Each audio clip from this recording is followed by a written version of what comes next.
pengiriman kepala babi. Pengiriman Ini kepala dinilai babi. Terus apa ini, yang Pak, terjadi pas dikirim itu, apa yang terjadi? Ini semacam ancaman kepada para pada pers. kebebasan pers, Pak. Udah dimasak aja. Kalau kepala babi Kan mah udah jadi dimasak, bangkai. dimasak aja. ada juga Tanggapan- anggapan jadi ancaman pembunuhan gitu Pak. Gimana Pak responnya Pak? Enggak lah, saya lihat dari media sosialnya Francisca yang wartawan Tempo itu, dia justru minta dikirimin daging babi. Itu kan semacam jokes lagi. Iya, sama artinya dia nggak terancam kan. Buktinya dia bisa bercanda, kirimin daging babi. Nah, kemudian DIM yang beredar sampai di awal bulan Maret itu masih DIM yang lama itu. Masih DIM yang lama. Dim lama yang dibilang sama kik itu ya. Kik-kik Bilang apa? narasi dan tukang hoax ya. Oh iya, masyarakat sipil ini penyebar hoax gitu Penebar ya. narasi negatif dan penyebar hoax. Iya, tapi dihapus tuh belakangan. Kik itu kepala kantor kepresidenan. Oh. Kepalanya kan Hasan Nasbi. Iya. Makanya gue sebut Kik kita ketawain aja orangnya. Karena dia nge-tweet di situ di X, tiba-tiba dihapus. Orang katanya ditelepon komandan. Infonya sih diomelin ya. Iya. Iya, nah di awal Maret itu revisi Undang-Undang TNI dialihkan dari Balek ke Komisi Komisi 1 yang ketua panjanya adalah dari PDIP. Utut Adianto. Utut Adianto, betul. Nah, setelah panja dibentuk, kemudian ada konsinyering nih, ada rencana konsinyering yang rame-rame di Fairmont itu. Iya. DIM yang baru yang dibahas di konsinyering itu DIM yang H-1 keluar sebelum konsinyering.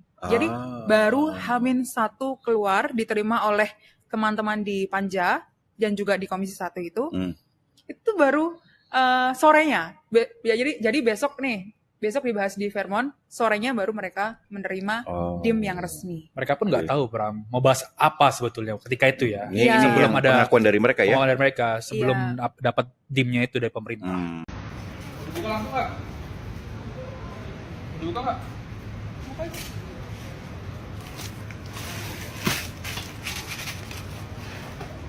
Ada alamatnya. Nggak ada.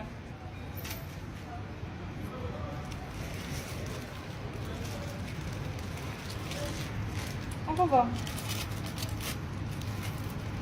Daging. Kepala babi kan? Iya. Coba buka. Iya ini. Tuh. Kepala babi kan? Semoga salah ya. Ya.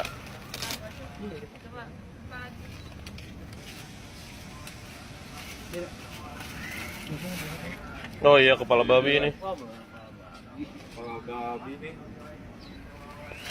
Bau banget ya. Siapa tadi yang nerima, Bang? Awal. Tadi Cica bawa dari bawah, Heeh. kotak besar, dikirimin paket tidak dikenal, terus dibawa ke lantai kerja kami di Tempo, ikut buka dari awal, udah bau-bau busuk tuh. Pas dicek bawa ke bawah, bener kepala babi juga nih.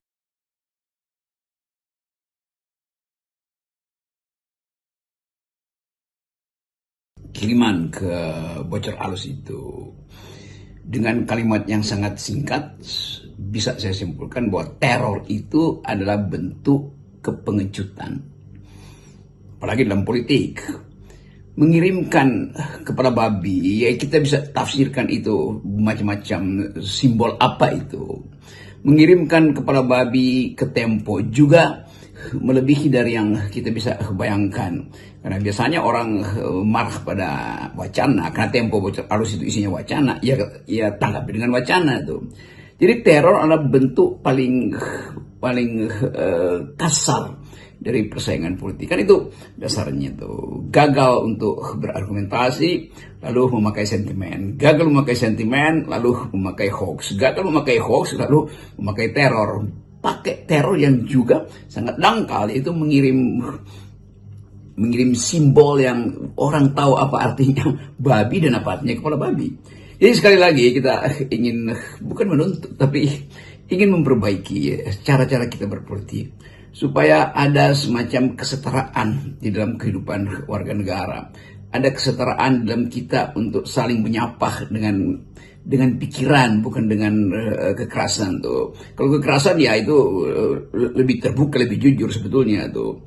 Bukan dengan cara-cara yang mengirim tapi tanpa pesan yang jelas, dan pengirimnya juga ya, tentu akan menyembunyikan identitasnya tuh. Nah ini yang saya anggap sebagai satu manipulasi di dalam upaya memperbaiki negeri ini. Jadi si peneror itu juga orang yang ketakutan sebetulnya, karena dia tidak berani untuk menerangkan dia siapa, argumennya apa, posisi dia di dalam urusan dengan Tempo apa, bagian mana dari Tempo yang menyinggung dia, siapa sebetulnya yang menginginkan Tempo itu tutup mulut. Kan semua itu bisa kita analisis secara hermeneutic of suspicion gitu kan. Nah ilmu tafsir semacam ini yang sekarang dengan mudah kita lacak sebetulnya. Ya sinyal-sinyal itu berkaitan tentu dengan hari-hari terakhir ini, ada demo mahasiswa, ada pembahasan undang-undang TNI, ada kecerewetan atau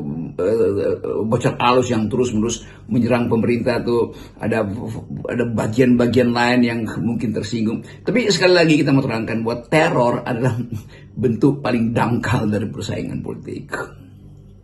Publik mau tidak mau mengaitkan dengan sikap kritis Tempo terhadap kekuasaan, karena tiada hari tanpa mengkritik terhadap kekuasaan gitu ya. Tapi padahal bisa juga ya ini teror ini dilakukan oleh pihak ketiga yang ingin makin memperkeruh situasi dan menyalahkan rezim yang tengah berkuasa. Memang ada kemarahan terhadap Tempo. Udah ucap ini sebagai kemarahan tuh, dan lakukan dengan cara-cara yang akademis tuh. Dan kemungkinan bahwa di belakang peristiwa Tempo ini ada pihak ketiga yang ingin mengadu domba, ingin memanas-manasi keadaan lalu mengirim kepala babi itu. Tapi sekali lagi kita hidup di dalam satu suasana yang memungkinkan kita saling mengintip siapa mengendalikan siapa diduitin oleh siapa yang punya kepentingan dengan keadaan. Itu sebetulnya yang ingin kita pastikan. Kita bisa analisis bahwa itu ada pihak ketiga atau memang pihak yang merasa harus menghajar Tempo, atau pihak yang disuruh oleh kekuasaan, atau pihak yang dikendalikan oleh intelijen. Tetapi sekali lagi dalam dunia demokrasi yang sudah sangat terbuka, justru itu akan melemahkan, atau pasti tudingan akan pergi pada aparat, tudingan akan pergi pada pemerintah, kan itu buruk kan. Padahal sebetulnya yang melakukan ini sedang mengambil atau memancing di air keruh. Nah itu yang kita sebut kehati-hatian. Tapi saya kira Tempo paham itu, dan Tempo sudah tumbuh di dalam suatu kondisi yang tidak mungkin lagi diteror. Karena apapun kalau pers itu diteror, itu artinya seluruh public opinion terteror. Kalau Tempo diteror, maka mahasiswa juga merasa diteror, masyarakat internasional merasa diteror, global civil society merasa diteror tuh. Dan sekarang ada berita kemana-mana ke luar negeri kan. Jadi sekali lagi ini kekonyolan, dan kekonyolan itu hanya terjadi karena kekurangan kemampuan berargumentasi. Nah, kita mau pulihkan sebetulnya negeri ini di bawah presiden yang baru supaya ada duel argumen, bukan duel sentimen. Itu yang selalu saya terangkan pada publik, bahwa kita hanya ingin berselisih dengan kapasitas argumentasi, bukan dengan cara-cara intimidasi. Nah sekali lagi, kemungkinan ini pasti sedang dianalisis oleh pihak kekuasaan, sedang dianalisis oleh badan intelijen, oleh lembaga-lembaga riset, sehingga orang mau meraba pada akhirnya ini apa yang terjadi di Indonesia tuh. Apakah keadaan ini ada kelanjutan dari ketidakpuasan pada pemilu yang lalu? Pasti.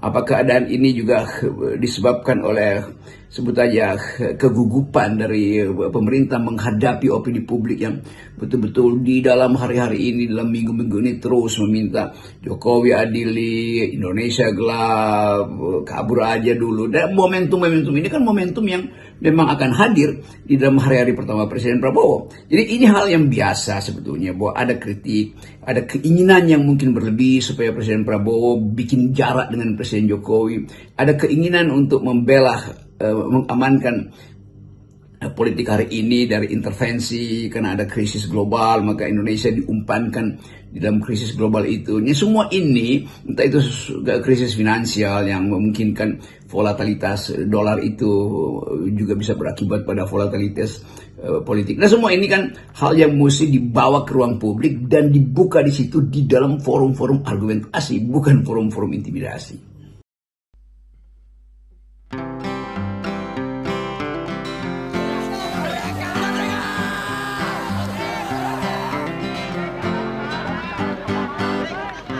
Kaulah itu langit Jakarta membara, ribuan mahasiswa tumpah ruah melakukan aksi hingga malam dan pagi,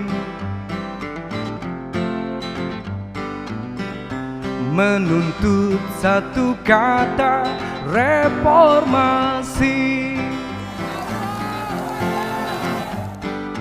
Ke gedung-gedung wakil-wakil mereka tak kenal lelah walau tanpa senjata, hanya berbekal mimpi tentang Indonesia yang aman, adil dan sejahtera.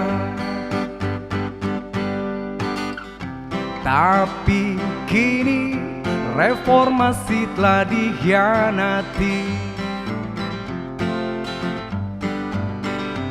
demokrasi sudah mati. Wow, di gedung-gedung korupsi makin canggih, pejabat-pejabat sudah tak ada hati. Kini tiada mimpi tentang Indonesia yang aman, adil dan sejahtera. Oligarki sudah bangkit lagi, para pencoleng mulai unjuk diri. Istana jadi pusat transaksi, penguasa sudah lupa diri. Oligarki sudah bangkit lagi, para pencoleng mulai unjuk diri. Istana jadi pusat transaksi, penguasa sudah lupa diri. Reformasi dikhianati, reformasi dikhianati, dikhianati.